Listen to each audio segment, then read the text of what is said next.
Baby boomers are becoming homeless at rates not seen since the Great Depression. But it's still not a recession until the government-paid statisticians say it is.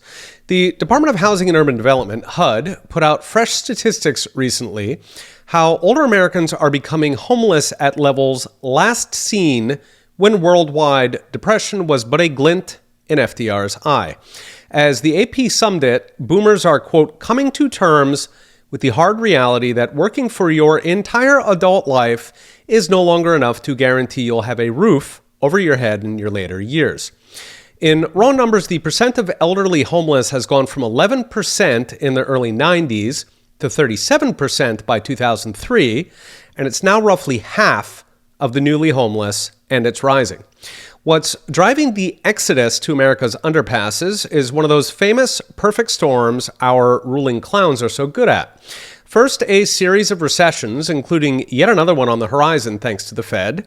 So we had 1990s, early 90s, then we had the early 2000s, we had 2008, we had COVID, and now we've got another one on the horizon. Pair that with high housing costs, again, courtesy of your neighborhood Federal Reserve.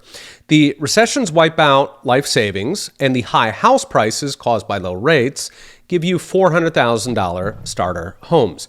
Meanwhile, with millions out of the labor force and living on government benefits, even assisted living centers cannot find staff. So they're hiking their prices, and many are even shutting down.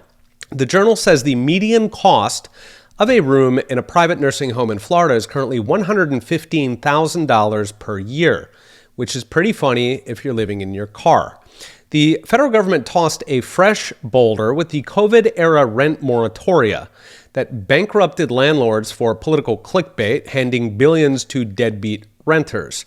In response, as you would expect, landlords became a lot stricter, because for them it's either get strict or get out of the renting business and cut your losses. Landlords in popular cities are now requiring 3 times income to rent, which essentially shuts out pretty much the entire working class. Combine this gauntlet with ridiculous medical costs and broken families, and any trauma, such as the death of a spouse, a medical emergency, can send the elderly over the edge for good. Many might start by couch surfing, then the car, then when that breaks down, it is the overpass. So what's next? Brought to you by Unchained.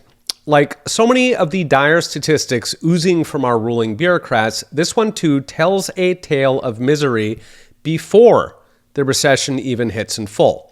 Expect another jump in the already nearly million Americans who are homeless, another exodus to the streets. Well, for Americans, the migrants will be fine. Finally, and this is a scary thought, expect more government solutions that, like the rent moratoria or the Fed's obliging rate hikes, conspire to send yet more millions to America's already full overpasses. Okay, we'll be watching. See you next time.